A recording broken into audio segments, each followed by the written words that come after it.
And we are live. My guest today, I'm very excited to be joined by Pamela D. Marshall. Hello, thank you. Thank you so much to another episode of the Another Way to View Reality podcast, where we talk about different perspectives on basically how to live life. So we've run the gamut, and today we're really focused on forgiveness because this is an area of specialty for Pamela. And Pamela and I met in spiritual biz coaching, and you have such a diverse background. So I want to give you a chance to introduce yourself, but I also want to share the highlights because you have done so much. And I love that picture, by the way. That is Pamela herself, for anyone who can see that. And it says peace. Whoa, there we go. Peace takes practice. And that's an underwater picture shot by Kimber Greenwood. And peace does take practice. Word. You know, we recognize that we have to practice our craft in so many other areas. But how many of us recognize that peace takes practice? It doesn't just happen. No. So that's my message to the world: is peace takes practice. It does not just happen, and it's a process. It's a journey, but it's a journey that must be accomplished on this side. Yes, I love Must that. be accomplished on this side. Please hear that part. It must be accomplished on this side.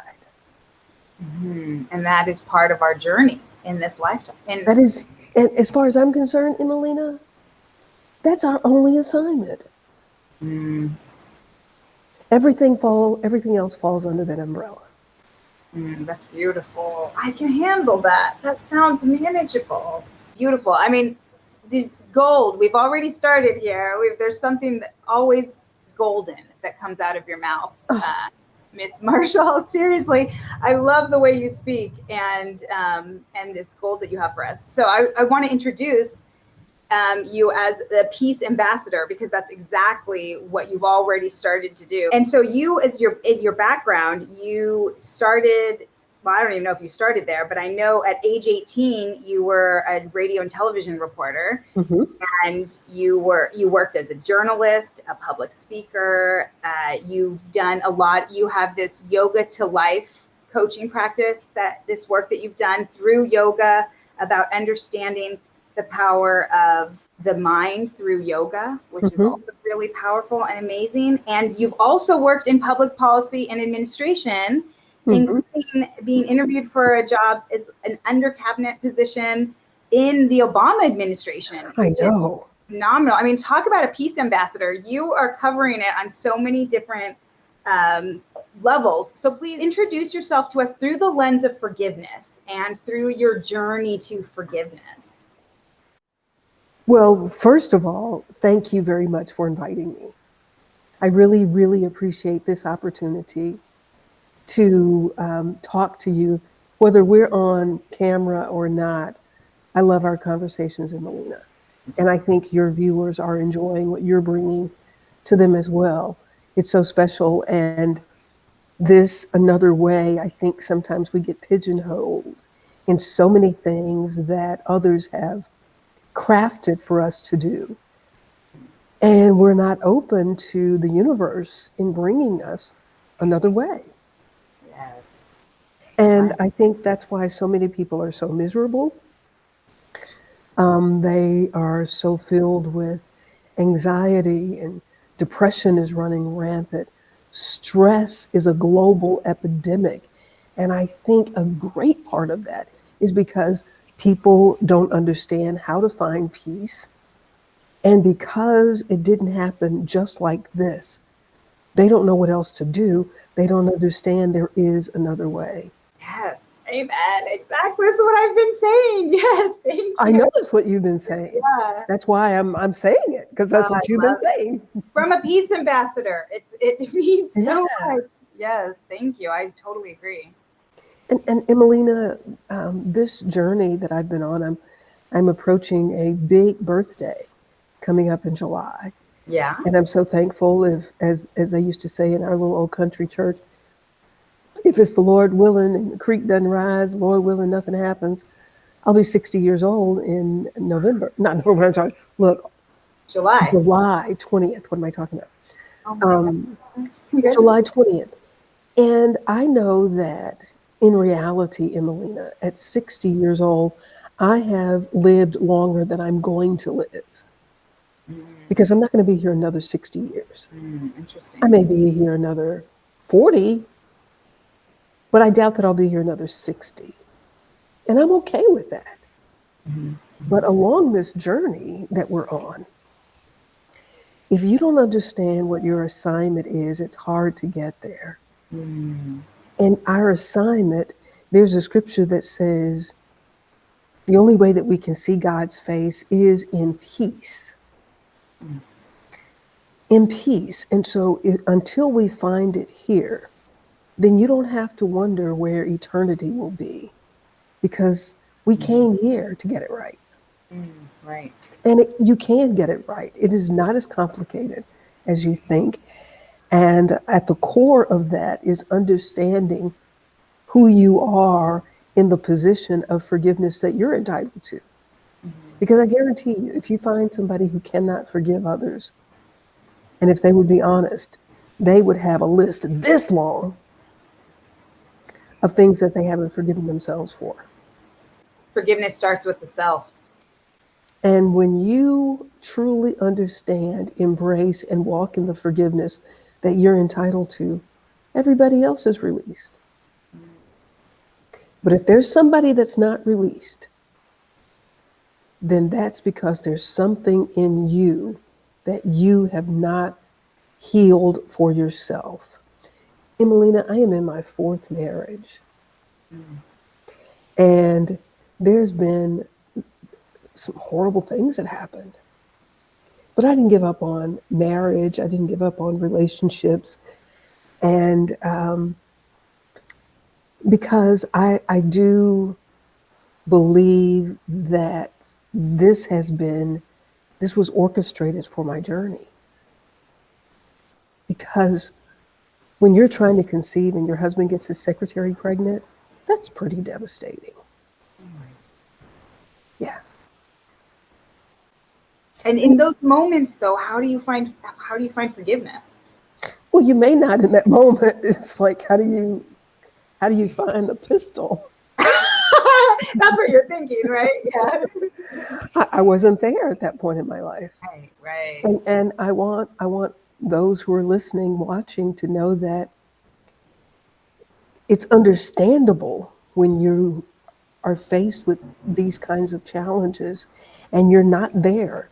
But my prayer and my hope is that I will be able to share with people this information so that it doesn't take them as long as it took me to release and let go of that incident that happened. And, I actually, full disclosure, I carried a phone number around with me that I could have called, given his address, and said, I wanted 2 bologna sandwiches and a dozen eggs. And that would have been it. Oh, that was like the code. That's the code word. Oh my goodness. Wow. Okay, anybody watching, I don't know where the number is anymore. I don't know. You're keeping it real, though. I mean, because Yeah. I know that there's people watching, though, who can relate to that. Yeah. How many years do you feel like it took you to be able to forgive? Well, it started the process when I finally said, okay, I have to stop replaying this relationship over and over in my head. Because if I'm going to be thinking about what happened every day of my life, I might as well stayed with him. Because he's consuming all of my waking moments, or the majority of them, or the time that I have left. I mean, falling asleep at night, getting up in the morning, I'm still thinking about this joker. And he wanted us to stay married. And I said, well, where am I supposed to be the day or night that you're in the delivery room with her? I started that process of, okay, I got to stop being consumed with these thoughts. And, 5, 6 years later, found out he had colon cancer. And I was telling one of my sisters about it, my sister Sharon. And of course, I'm thinking, give him cancer all up his butt.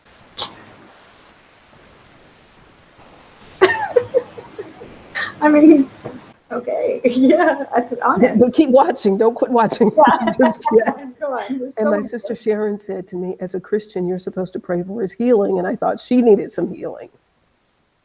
But as a light follower, as a light worker, the scripture that says, pray for those who despitefully use you is in there for a reason, because we're going to have that opportunity. Right. It says it because there are going to be some real life situations where source is calling on you to stand in the gap for people when they are out of the will, when they are uncovered. Somebody has to cover them. And who better to cover him than me? Because I know all, maybe not all, but I knew enough. And when she said that to me, I was like, ha, ha, ha, ha, ha, ha. And then she said, because I'm thinking, good for him. And she said, well, what if God gave you everything you deserved? And that sobered me up. Because while I have not done that, I have done this, and I've done this, and this, and this, and this. And if it's wrong, it's wrong. The universe sees it as wrong. And everything that we're doing, we're planting seeds. So how do I want my harvest to be? Yeah. And so in order to let go of that, I had to let go of all of that I felt like I needed to be protected from in my wrong. Because we've all done wrong. It's just different kind of wrong. Yeah. And that started my process to understanding forgiveness. Wow. And the healing that takes place through forgiveness. Yeah, because when we're sending our energy, and even if that energy is just thinking about, like you said, it consumed your thinking mind, morning and night, that energy could be better served elsewhere. And at some point, I feel like you're actually doing more harm to yourself than the other person just by being consumed in those thoughts. There is a Emmy Cleave, who I'm a Bikram yoga instructor. And Emmy Cleave has been his right-hand person for many years. And during one of her classes that I was attending, she said, be careful of your thoughts. Your cells are listening. And resentment and unforgiveness resides in the liver. And from a physical and health standpoint, the liver is the filter for the body. So if your liver is toxic with thoughts and feelings of resentment, anger, and unforgiveness, you are preventing that organ from filtering for your body. And it helps to set up disease and inflammation, and all of our thoughts find a place. So you can have happy thoughts, or you can have these thoughts that have a negative impact on your body. Emileena, I just wonder how many people could get up and walk out of the hospitals and out of psychiatric wards if they forgave. Wow, that's a powerful thought. I believe forgiveness is that powerful, because peace is that powerful. I've had a journey of many things in my body being healed, and I know that it has come from being able to release, truly being able to release. Are there things that happen on a day-to-day basis? Well, I've written a book called The Art of Forgiveness. And my next book is The Posture of Forgiveness, because it is not just this situation.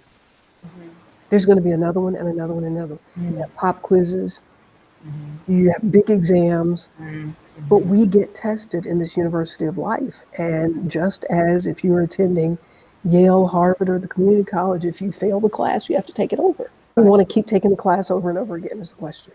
Right. I love the visual of this idea of the posture of forgiveness, because it's like you're setting yourself up, you're setting up the bone, this like structure in your body to be able to succeed, and you can't do that without forgiveness. That is part of setting yourself up. That's beautiful to lay the kind of foundation through forgiveness. So do you want to just take a couple minutes and tell us about your background? Yeah, I'd love to hear that. the 11th of 13 children to Right. parents in Jackson, Tennessee, in rural Jackson, Tennessee, Mhm. growing up with outdoor plumbing. We still had outdoor plumbing when I graduated from high school. Wow. But in my mind, always knew that this was not where I was supposed to be. I don't know where it came from. Just did. It's just always been in me, and I worked toward that. I aspired to that. And 2 hours before my father died, and he wanted to talk to me, and he said, "You're going to accomplish things, but people are not going to like you." Mm. And I feel like I'm in good company.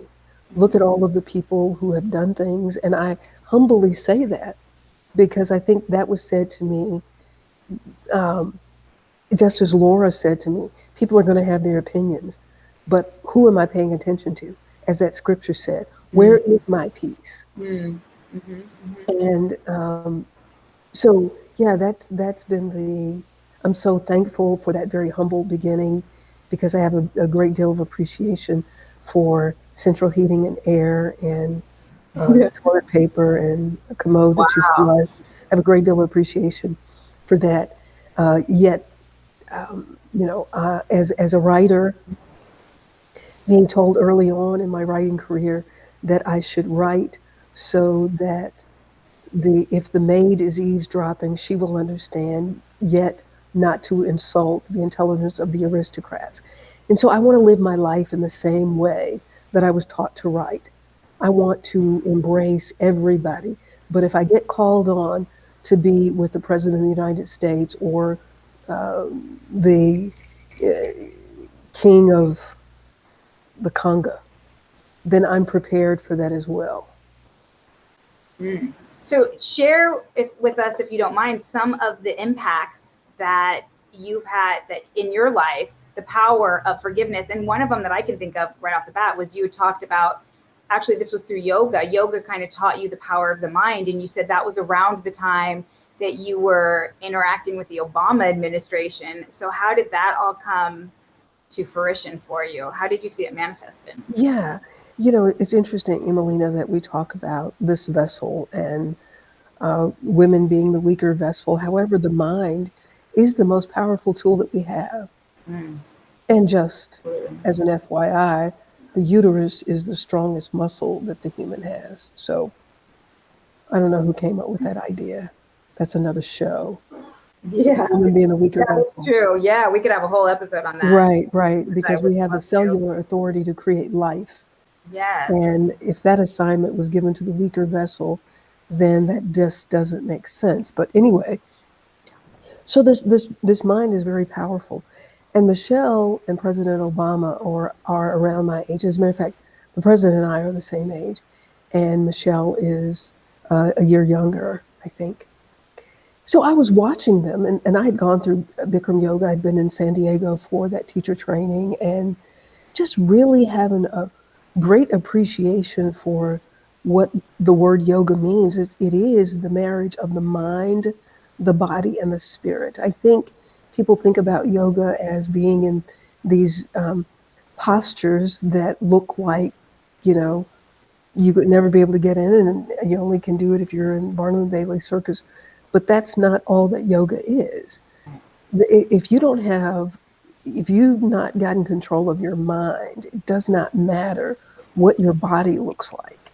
And the mind is so powerful in manifesting things that we desire. And we don't know how to use it because we haven't been taught. We've been taught to exist in this 3D. That's why people are so afraid of dying, is because they want to stay in the 3D. Well, this is not the reward. Right. Yeah, this is not the reward. Yeah. But I was watching, I was sitting on my sofa and watching the president. And I was like, you know what? They're around my age. I mean, why couldn't I work for them? I mean, it's amazing that sometimes we think, well, I'm not old enough, I'm not mature enough, I'm not this enough, I'm not that enough. But you really are enough wherever you are. Yes. And the way to get to wherever you want to be is to be a perpetual student in learning more about what you want and the things that you want to accomplish and expanding your mind and understanding how powerful it is. It's the pinnacle of God's creation, not your biceps, your abs. Look at all the YouTubes on getting the right abs. You know, Yeah. there are a lot of people with abs and they're stone nuts. Or as one of my fellow yogis said, if you were an a-hole before Bikram yoga training, then after Bikram yoga training, you're just an a-hole that can hold a posture. Because if that's all you focused on Yeah. are the Yeah. posture and you Yes. didn't There's get your mind something right. more there.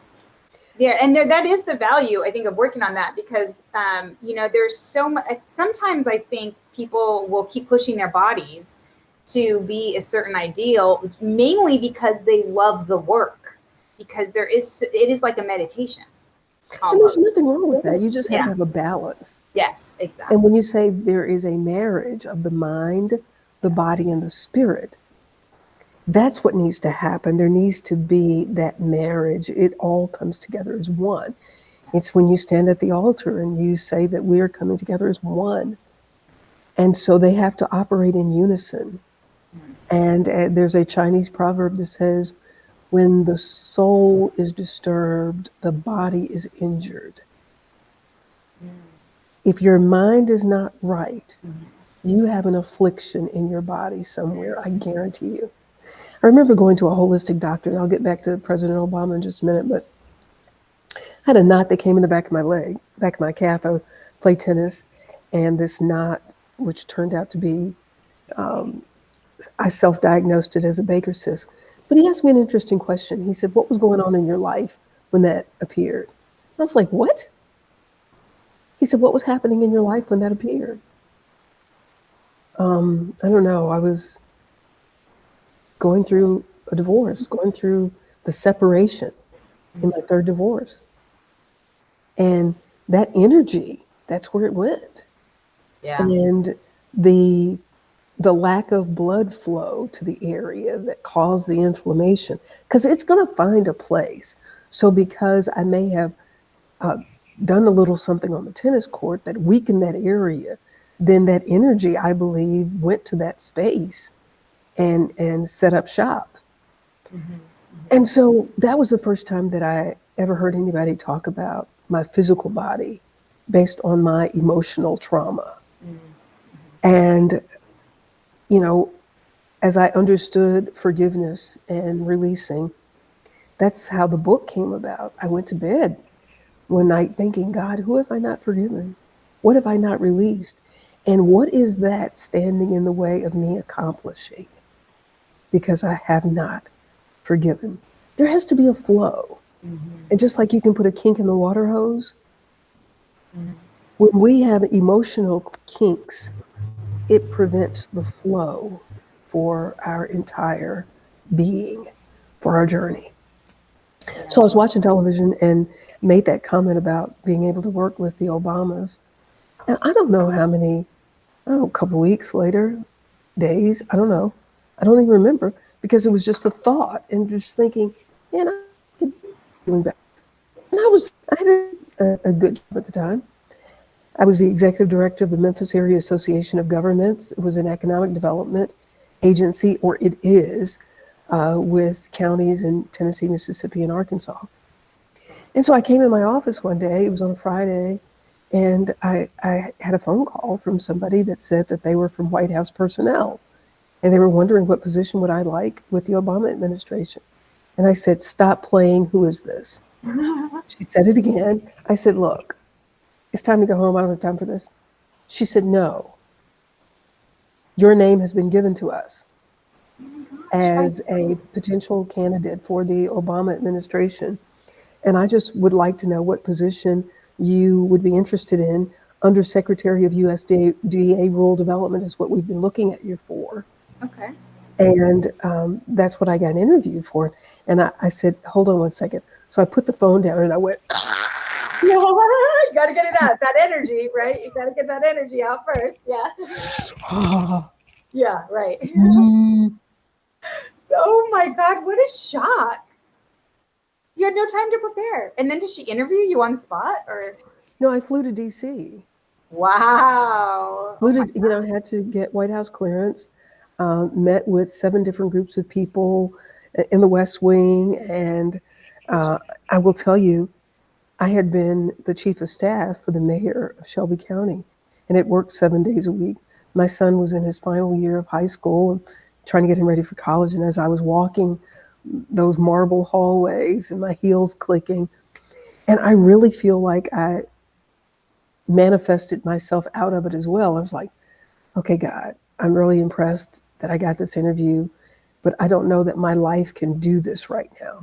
I don't know that I have time to be away from Brennan. I just started dating somebody. I really think that this might be marriage. And at the end of the Obama administration, he's going home with Michelle. Who am I going home with? Yeah. And I just kind of released it. It was okay if I got it. It was okay if I didn't.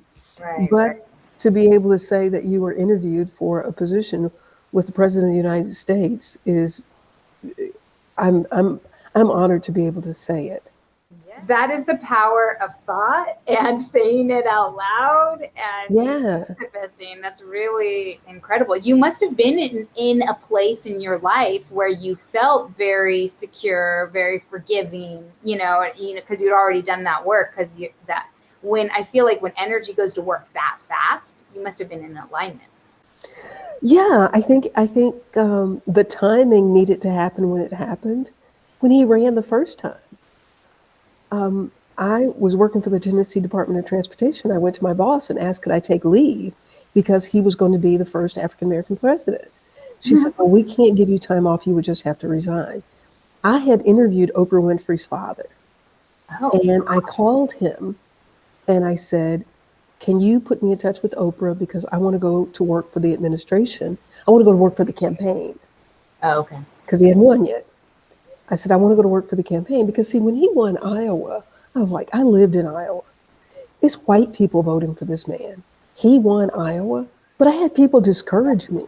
You should not walk away from your job. You have a really good job. You shouldn't walk away from your job because historically, the candidate that wins Iowa never gets the nomination. I said, but you don't understand. A black man won Iowa. I was in Iowa for a whole freaking week before I saw anybody black. Yeah. He won Iowa. Wow. Yeah, I mean, Yeah. So that's the power of Obama. he was in my spirit anyway. And I had just kind of had to release and forgive myself for listening to other people when I should have been just paying attention to the universe. I mean, because at what point in your life do you have a connection to Oprah's daddy that I had interviewed? Yeah. He answered the phone when I called, and he said, I'm having knee replacement surgery. Oprah's coming to town next week. Oh my God. And what was that interview for? Like, which publication was this for? No, it was in television.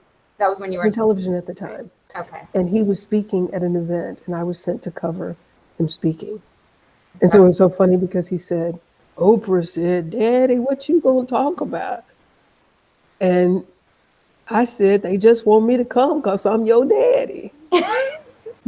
True. Oh, he sounds really sweet and supportive, though.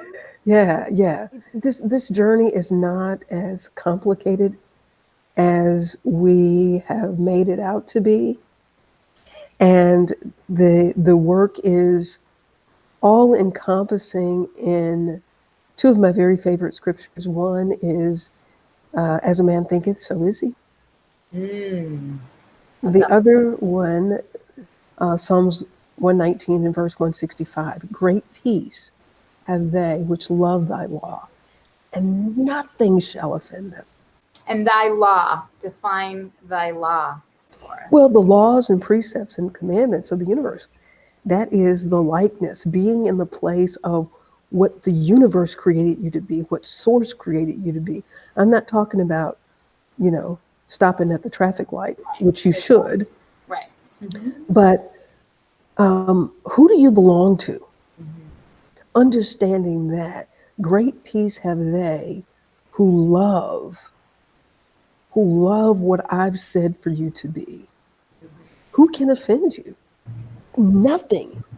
So we have peace when we love who the Creator made us to be, regardless to what other people say or do. When you love who the Creator created you to be, when you are in alignment with the Creator.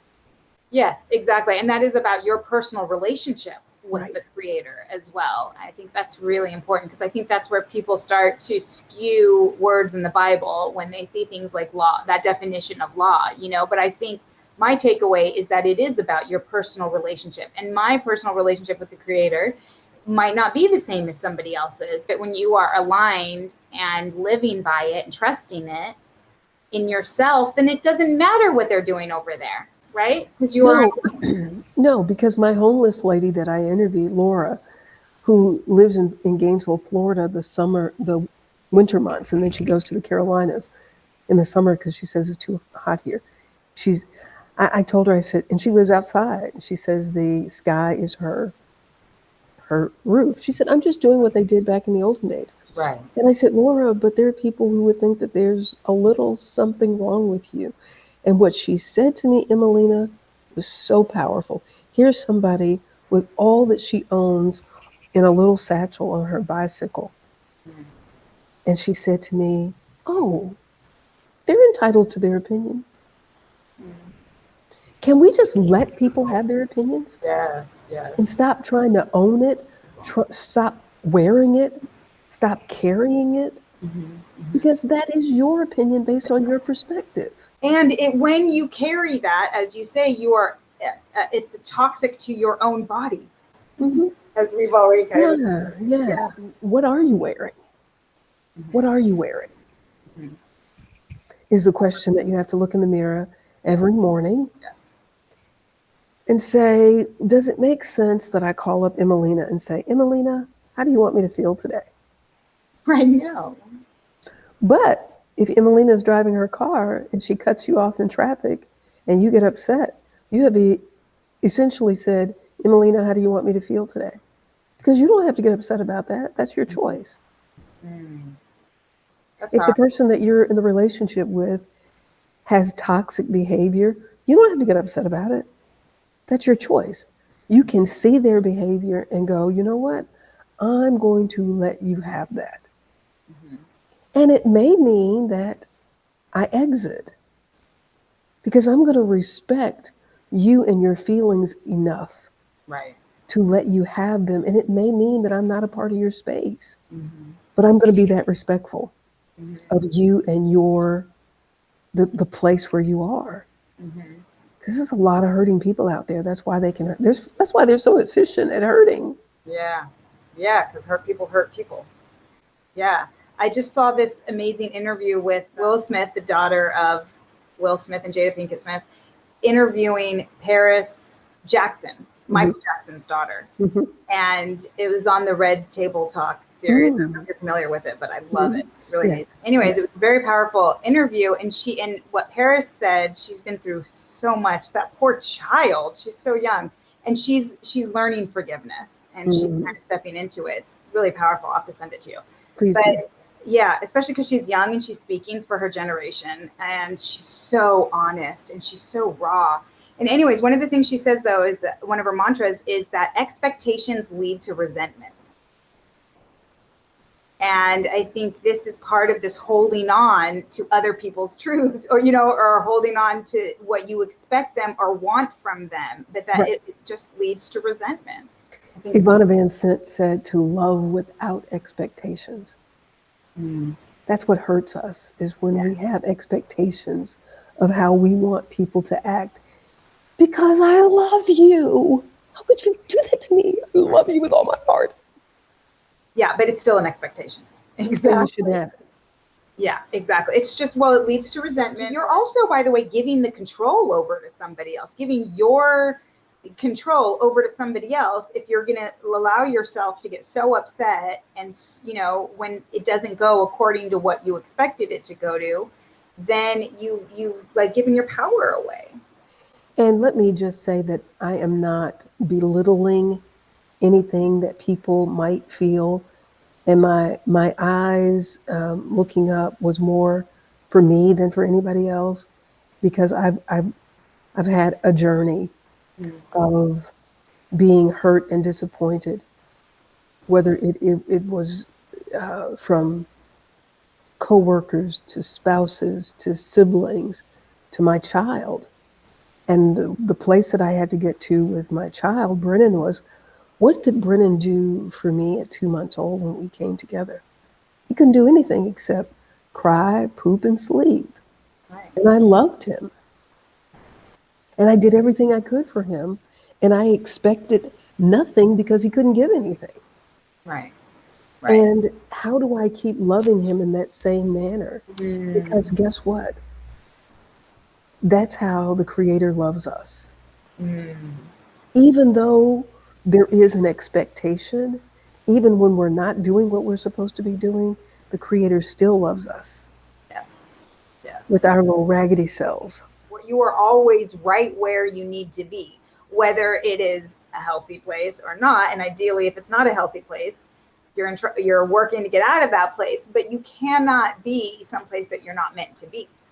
I really believe that. And it's a matter of, I would say, going inward versus blame, all these, that this is why forgiveness is so powerful. Because when we take what we've been given by the Creator, if you will, right, our life position or whatever position you're in the moment, and then try to give that to somebody else and say, well, it's your fault I'm here, or it's your fault that I feel this way, then it's like you're giving it away. Own it. It's you. It's about you and your relationship with the Creator, as you said originally, and that gives you so much more power and and strength. So much peace. And peace, yes, which is ultimately what it's all about. That's all this is about. Because, Emileena, in the end, when there is the day that we get our grades for this journey, it's a single file line. You can't point at anybody. Exactly. The work is about you. You have to straighten out your own soul salvation. And to get there, man, because you think about, who did you get mad at in college for whatever? Does it matter now? No, it really doesn't. The assignment and the work continues because it's about you. And so if you don't heal in that time, you will get that assignment again with another person. Because it's also in your body. As you said, you're housing it in your body. Yeah. You got to heal. You got to understand how to process it and how to work through it. Having worked at several different radio and television stations over the course of my career, and almost every time I left a station, I was leaving a crazy news director, a crazy assignment editor, a crazy producer. It was all about, I can't deal with this. And so I find a job someplace else. It's like, why do I keep finding these crazy people? No, Pamela, why have you not been able to handle finding peace in the midst of? Or forgive. That's the assignment. Yes. Finding peace that surpasses all understanding. To find that peace regardless to what somebody says or what they do. When I understood that as my assignment, I was like, okay, so you lied. I'm thankful it wasn't the truth on me. If you say something that's not true, I'm happy it's not true. Right. And I'm going to hope you can find truth. Yeah. I don't, it can look like you're being a pushover maybe. I think there's actually strength in it. Oh my goodness, to not say anything. Just kind of stand in your power. Yeah. As things have happened, we sometimes feel like, oh, well, they're going to get you theirs. Well, you know what? That's none of your business either. Because then you're putting energy into wishing something bad on somebody else. Your assignment is to stand in the gap for that person, to pray for those who have despitefully used you. That is your assignment. And if we see all people that have hurt us and things that we've done to hurt ourselves, by feeling like I put myself in harm's way, I put myself in this relationship. I put myself in the company of this person that always says negative things. Right. Well, you can release that too. It's Right. okay. You Right. recognize Forgive yourself it. too. Yeah, right. Because you You got to forgive do. yourself first. Being Yeah. in the posture of forgiveness. Yes. Always being willing to release. I didn't know it then, but now I know it. Let it go. It's powerful. Yeah. I feel like I've spent so much of my life trying to explain why I do the things I do and how I think the way I think, and I am an artist, so it's different than what everyone is experiencing. And so I get defensive and I explain a lot. And the same thing kind of happened to me was when I realized I don't need to explain. If this person doesn't understand me, I can pray for them. I can, like send them on their way. All I need to take care of is me.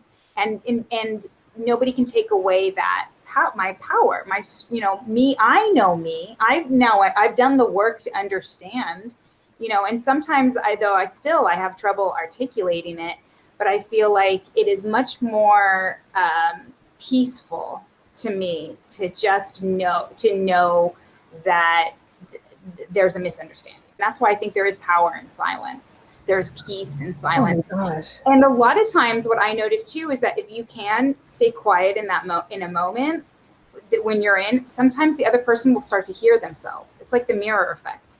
So if you pause and just let this statement kind of sit, sometimes they'll hear themselves and then they'll realize it themselves, which is so much more powerful than you explaining it anyways. That there's an art to that, as well. It's not one I've mastered by any means, but I have seen that happen a couple times, and it's always very exciting. Yeah, silence, not in a negative way, Right. but in a peaceful way. I did a 10-day, it was put in my spirit to do a 10-day silence with my husband. Mm-hmm. And, I've heard of women doing that, and I thought that's crazy. I can't not talk for 10 days to anybody and be around them. Mm-hmm. But the silence was of negative thoughts. If I have a negative thought about us or about this relationship, then I have to do a push-up. And that's what I did for 10 days. Cool. It made me conscientious of those thoughts. Yeah. And it helped me through this journey of paying attention to my mind, paying Right. attention to how I am allowing somebody else to influence my mind. Because if I'm allowing what they're doing to take me to a place of, okay, so how do you want me to feel? Right. That's essentially what we're doing. I know, just bearing witness. I love that. Yeah, you don't have to feel anything you don't want to feel. Right. It's Right. your choice. Right. And That's a tough one. it is, it's a must. It's a must. For peace. Because as my grandmother said to my uncle, who was leaving California going to Texas, she said the same problems that you're having in California are going to get off the plane with you in Texas. Location only matters in real estate, not when it comes to this epic journey that we're on. I believe that. Yes. It's still you. It's true. It does follow you. Being someone who's lived in like 5 different states, at some point for me, I was like, I don't want to leave anymore. Like I don't want that to be a solution. I don't want to do that. I want to, certainly getting older makes a difference. I mean, I love to travel, but I would rather from a spiritual point of view, I would rather sit in whatever discomfort I have and figure out what that is instead of running away from it. And that was a big decision for me. This morning I had an incredible massage. Thank you, Cody. But Cody was getting into some spots, and oh my goodness, it was hurting. It was hurting so good. And the only way that I was going to get through the release of it is for her to continue in that spot. Yeah. So if you think that you're going to move every time, as someone said to me, even in my moving from television station to television station, every house is going to come with its own set of problems. You're not going to get out of here by escaping problems. Mm-hmm. Or it's how are you going to handle that situation? Mm-hmm. And how are you going to allow people as the philosopher, homeless woman Laura said, be entitled to their opinion. Yeah. Who am I to tell you what you're supposed to think about me? Yes. That's Exactly. you.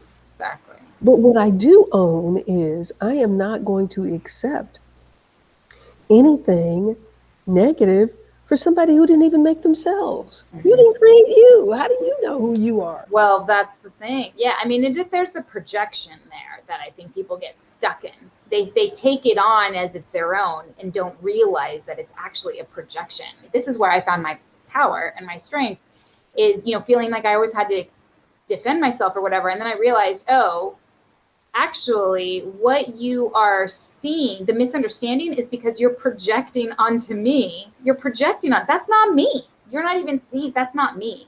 So Yeah. that's why it's a losing battle if you start fighting that. The work is on the person in the mirror. Yes, exactly. Michael Jackson said it best. Take a look at the man in the mirror.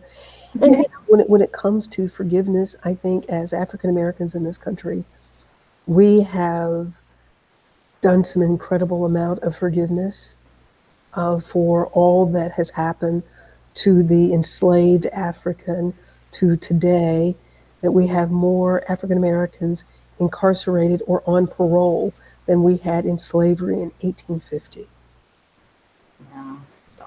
And so to live in this place in the United States of America, for the African American to exist in this space, we have had to embody some forgiveness to be able to exist and integrate and cooperate and live and still work toward being at peace with those who have oppressed and those who continue to do it in many ways in this country.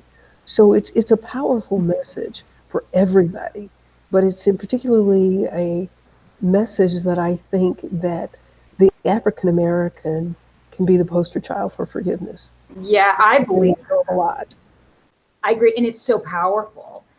Where do you stand on the kind of debate about reparations for African Americans in response to history? I think it was promised. So if it was promised, you ought to stand by your promise. Right. I think there's a lot that needs to be done even today in so many other areas. Not just reparation, but just be fair in every other aspect of how we're living in this country. Be Right. fair in what you're doing right now. Whether you give me 40 acres and a mule, I need a tractor with air conditioning, by the way, because Right. that's how they're farming today. Whether you do that or not, can you be fair in what we're going through now with the Mm, voter suppression laws? How are you going to talk about reparations and you have voter suppression laws that are being passed all across this country that's keeping me from a basic right to be able to vote? And voter suppression laws have existed, they have just not been called that. 3 strikes, you're out. You right. know, a longer prison sentence for having marijuana than cocaine. The laws that put people in jail for not paying child support. I mean, think of all the white men who had sex with black women and didn't pay that child support. Right. Are we trying to find them to lock them up? Right. Well, right. That's where I feel like there's a little bit of a fine line about the reparations. Yeah, I mean, I'm just saying that you can talk about that, Right. but there's so many other things that can be addressed right now Right without now. debate. Yeah, Yes. yeah. Yeah. I hear you. Just Yeah. do right. Stop. Yeah. Tell the truth. And Do right, because even in our faith-based communities, we haven't come face to face with the lies that have been told, and there is no religion, no doctrine that's higher than truth. And if you're lying, then your doctrine and your religion is flawed. There is no doctrine and no religion higher than truth, because the scripture says to serve the Creator in spirit and in truth. You can't get to the truth by starting out with a lie. right. That is the truth. Right. But so then do you address the lie first or do you move forward from where you are today? I mean, I think that's the reparations issue. Right. That's what I'm saying. Yeah. Reparation to me is not the issue today. Okay. Okay. It's the stuff that you continue to do. Right. That's where energy is better served focusing on today, and that makes sense. And like building new systems, if you will, or honestly building a new platform. Yeah, you got to tell the truth though. Right. It's when you're addressing a wound, until you clean out all of the bad tissue and the infection. You got to clean all that out for true healing to start taking place. Mm-hmm. You can cover it, you can graft new skin, but it's still going to eat away. And that's where we are in the United States of America. Yeah, that's We haven't told the truth. right. And we're going to continue to see these problems Right. until we tell the truth. We can have all of these discussions, we can have cultural awareness, we can have race sensitivity, but you got to tell the truth. Because all of that is merely creating a facade of addressing the problem. Like so many corporations in America, you know, in the beginning of talking about diversity and hiring more people of color and more women, what they did was they hired a Black person as their diversity training person. And that was it. Right. And they took them to every meeting. Right. You got to tell the truth. You got to say, okay, this is what went wrong. Mm-hmm. And we're going to tell the truth. Just as the show that I did the other day on Emileena, and I mentioned Amelia Earhart. Right. We would think in this country that Amelia Earhart was the first woman to have a pilot's license. When a Black woman got a pilot's license, an international pilot's license, 2 years before Amelia Earhart. But we don't know her story. Yeah, it's an amazing story. And there's so many contributions of African Americans in this country, as well as incidents of Black people just being systematically killed. Those stories haven't been told. And we want to act like, oh, that was a long time ago. We don't even want to talk about it.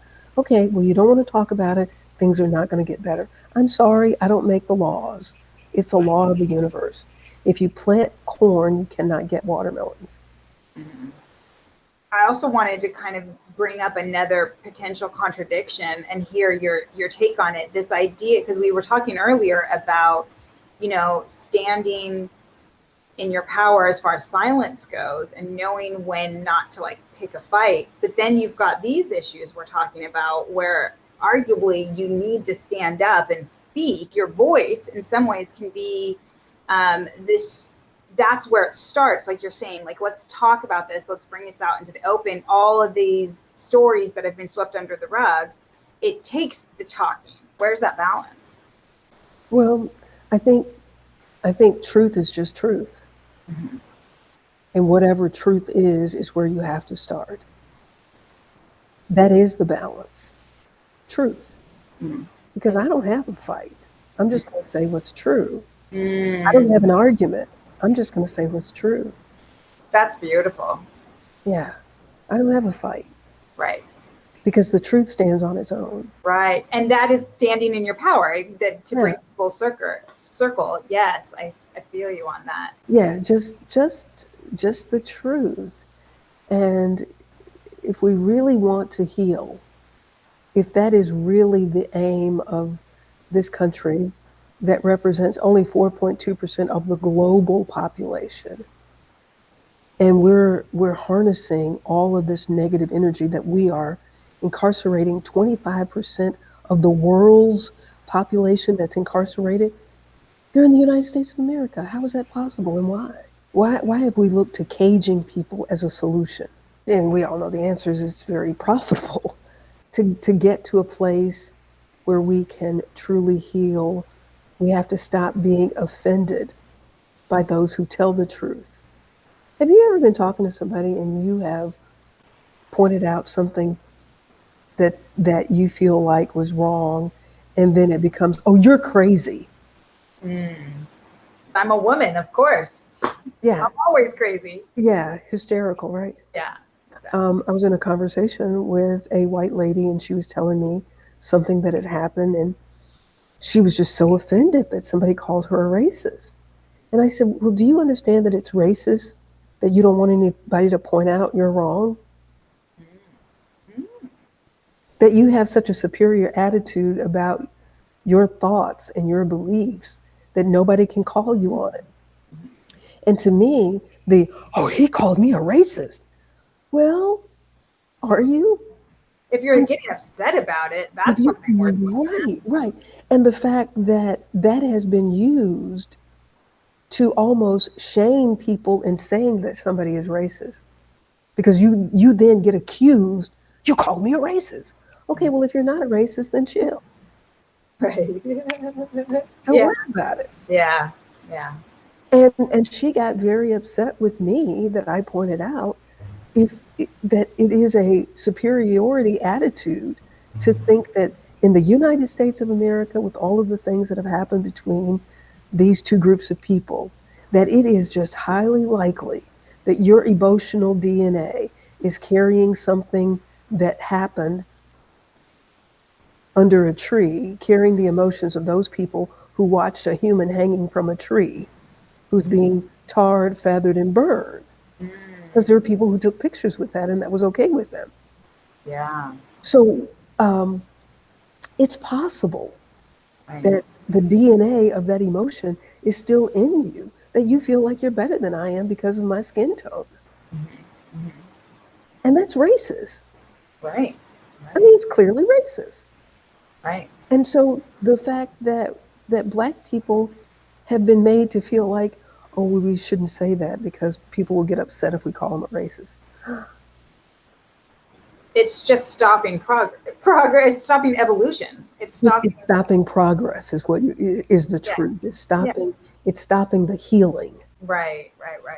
How do you speak to about forgiveness and all this? Like, how do you forgive that woman? I think we have. Many of us have done much more forgiving because what you saw on January 6th, you've never seen a mass of Black people doing.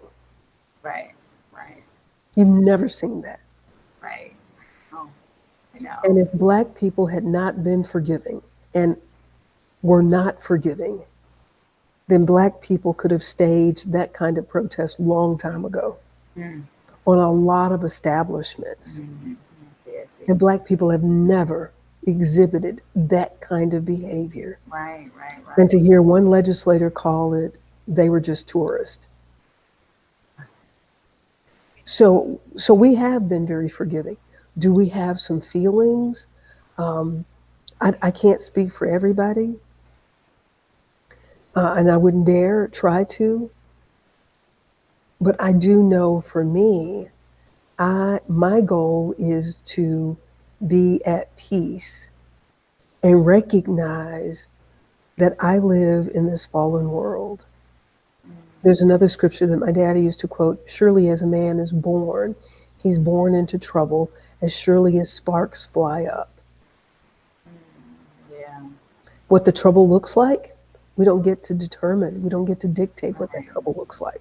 But we're going to encounter troubles in our lives, whether you are in another country where there's unrest, there are people who look like each other, who are killing each other. Right. Because the spirit of darkness and evil exists everywhere and in every language. In the United States, it gets to look like it's white people against Black people. Right. But what's going on in these other places where they're the same color? They use other things, tribal wars. So is that not funny? That it is just that negative force that's going to attach itself to something that we see. Yeah. We war not against what we see, but the principalities of darkness that make us want to do this to each other, regardless of what we look like. Yes, that's very powerful. Amen. So I do want to kind of wrap us up here, but one thing I wanted to address, speaking of kind of darkness and how it manifests, is I wanted to give you an opportunity to address the fact that you studied Bikram, you studied under Bikram, and there is a big controversy. I guess my first question would be, do you still call it Bikram? Because that's one of the things, and you do still call it Bikram. So what would you say to people who might question that decision? Actually, I was called to testify in the investigation. Against Bikram? Against Bikram, yeah. Wow. Because there were some things that happened in the class that I was in. And I think that one of the challenges for us as women is we're either strong or we're weak. We got to decide which one. And at Decide the though. beginning, We get to decide though. we have to decide who we are. And we have to stand in that, truly stand in that. We are the creators of life. We have cellular authority to create life. Now, are there inappropriate things that can happen? Absolutely. But I'm not going to Bikram's apartment. He has a wife. She's introduced at the beginning of every one of those training sessions. Oh, interesting. There are people who are hired to give massages. You have no business giving Bikram a massage. Right. Everybody who comes to Bikram yoga training is of age. Now, I know that there's situations that can happen. And remember, I've been in this industry too. Right. And I've been invited Right. to participate in some things. And I was broke driving a little Vega wagon with the stick shift, and I couldn't even find the ball to go on the stick. I had to wrap a dish rack around it. So I was poor and cold in Chicago. And My friend. after many advances, he finally said to me, "You'll get a lot further in this business if you'll stop trying to be a lady." Wow. Bikram said that to you? No, not Bikram. I'm just saying in this industry of men making advances and we giving in. But I've just always felt like my skills were good enough that I don't need to sleep with anybody to get a job, and I don't need a job to find somebody to sleep with. And we got to own how we have put ourselves in harm's way. Everybody with Bill Cosby, you knew the man had a wife. What were you doing with him? And have you called Camille to apologize to her for being with her husband? We gotta stop. We're either weak or we're strong. Yeah, that's a fine line. Maybe that's a whole other episode, I think, because, obviously I work with a lot of artists and that runs rampant in the arts industries. And You have I a think there choice, is though. another You have a perspective. choice. You have a choice if you want to change profession. Because guess what? I do a training on violence. And it's not just in the entertainment industry. Right. This No, I girl know. was working at Domino's Pizza. Yeah, but the reason why I kind of stick to artists, that's kind of like my specialty, is because by nature of being an artist and by opening themselves up to create things that are, like, I define art as an expression of the self that is deviant from what is expected, from the norm, deviant from the norm. So it's different. So it's already a vulnerable act, and it is, and it comes from a place of passion. So I think in some ways artists tend to be, I hate to say more vulnerable, but I might make an argument that they're a little bit more vulnerable because their profession is one where they need to be in a place of vulnerability in order to create. I think it is an expectation that's been created that, they used to call it the casting couch. If I went to school in the middle of nowhere, Indiana, and I met people who would say, oh, I could never go into that, into the arts basically, or into acting, because I don't want to I don't want to do that. And that's kind of what you're saying. So they made the choice not to go into. But what I've always fought for is like, well, first of all, that's absurd. You shouldn't, if you're passionate and you want to be an actor, you shouldn't not go into an entire industry because you're potentially going to get raped. Like, that to me is not acceptable. Right. That's just not acceptable. We need to change the behavior. We need to speak about it. We need to get it out, and we need to heal the wounds, and we need to speak about it. And I think that allowing space for that dialogue is really important. And I think that that's what's come out of the Me Too movement a little bit. And I think that's good. But,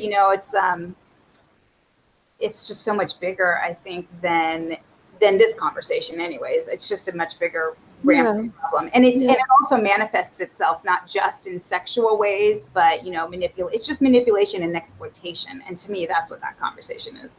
And I think probably because I've been in many different industries, from political, public policy to the work as a reporter, starting in the industry when I was 18 years old.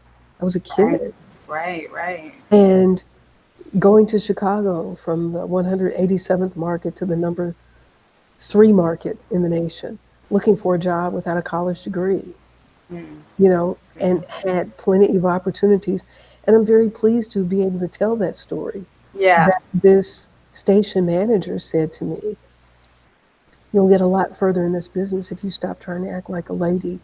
Right. And I appreciate the fact that I had the upbringing that I had that helped me to stand in that. It wasn't what I wanted to do. It was baffling to me. Right. Right. And I didn't participate in that. And there's always an opportunity to do that. There are people who sleep with the landlord. The issue is us as women. We will be treated better. When we conduct ourselves better. I think it's debatable, but it is for another podcast. No, it doesn't. It doesn't mean that you won't be approached. Right. But if you put yourself out there like that, if somebody comes to collect the rent and you are not dressed appropriately, you're putting yourself out there. If we had a full hour to talk about it, I think we could get there. Because I think there's something fundamental underneath what you're saying that is absolutely spot on, I feel like. But I think that there is such a complex layers to it, at least in the arts industries, that I'm hesitant to just go straight there without addressing all, especially because that's what I do.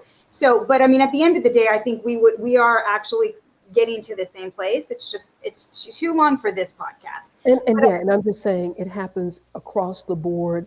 It happened in the cotton fields. It does. Yeah. And I agree with that. The thing with the arts industries is that you've got cotton pickers in there. You've got people who pay rent. You've got, you know what I mean? Like all the people, those are all artists. There are artists in every industry. So it's not actually not maybe just about an arts industry. It's maybe more, it's about artists. We are as women. I don't care what you do for your profession. Yeah. Who are you as a human? Who are you? And that's something standing in the power of who you were created to be. Yes, and that journey is unique to each of us because as we started at the beginning, we all have our unique relationship with our creator. So, and so I will kind of bridge it there. I did just want to give you a minute because what would you say is at the core? Do you think at the core you are this peace ambassador? And has that been the thorough line that has led you from was it your father who said that about you, that you were going to do great things? Yes. And like, do you think, what do you think he saw in you that you carry today that has allowed you to do all of these great things? I don't know. I wish I had known. 2 hours later, he died. Yeah. The other thing that he said was always dress appropriately. And in 2 hours, he died. What a powerful parting message. Right. Don't get caught up in a spider web. You're going to do well. Be prepared for people not to like you.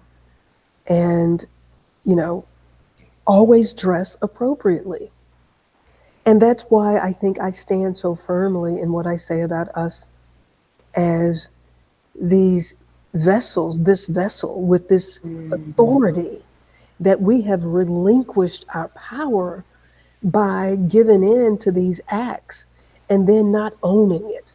We have got to own that. Well, we've got to own our own actions. We have to own our own actions. We got to own where I was. Yes. Yeah. There are people who get raped, like the young lady who went to Mike Tyson's hotel room. Well, what did you think you were going to Mike Tyson's hotel room for? To be read a bedtime story?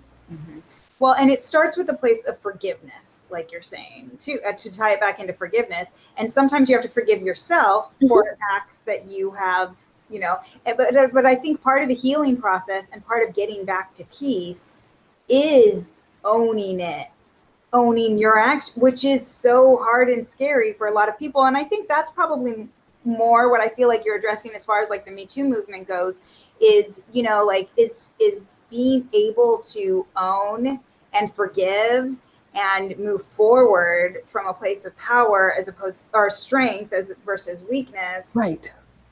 Yeah. Right. I hear you. Yeah, absolutely. Right. Because we're still not empowering women when we are still looking like, oh, woe is me. Because we're not teaching them how powerful they are. And You don't have to participate. You can live, you can eat, you can get another opportunity. You will get another opportunity. You will get another job. Because in my mind, I always thought, wow, if, and there were times when there were women who were interested in me as well. If you start that act, then you don't get to decide when you stop. Mm-hmm. Mm-hmm. And that is, I heard my father say this walking down the street of Chicago after seeing his brother who was working in a clothing store. And during the time that we were there to say hello to him, it seemed like every time he was in the middle of a sentence, they would call his name. He had to run and see what they wanted to see. And even though my daddy was not making a lot of money and was a lot poorer than that brother was, he was walking down the streets, looking up at the tall buildings. He wasn't even talking to me, but God allowed me the opportunity to hear him say this. He said, "It's bad when a fella don't own himself." And when we put ourselves in positions where we are having to do things that somebody wants us to do, then you no longer own you. And as an artist, I guarantee you, whatever you think you can create by participating in that, you're stifling your creativity. The idea of kind of education, not just institutional education, but in general for kind of teaching our kids, ideally through example, which I think people like you are doing. Thank you very much. Is showing that women can do things, that that showing what's possible. So many people were like, we will never have a Black president until, guess what, we got a Black president. So it's like they didn't believe it until they saw it. Some people, we need to see it.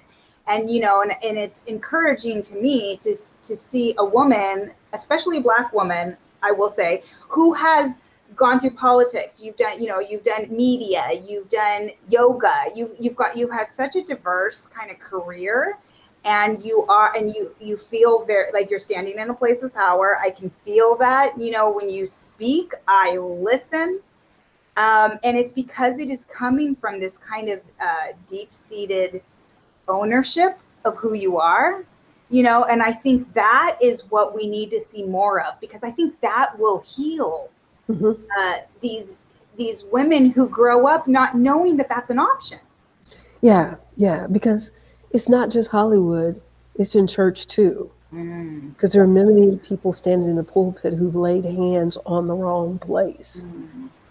So that's why I say this. I don't want other women to feel like their experiences are less than because they were not in Hollywood. If you've been taken advantage of I see. by your pastor, by your doctor, by your gymnastics coach, whoever it is, it's significant. Yes. Because I think the challenge with the Me Too movement, it made it look so Hollywood that it lessened what women were going through at Domino's Pizza and at the factory.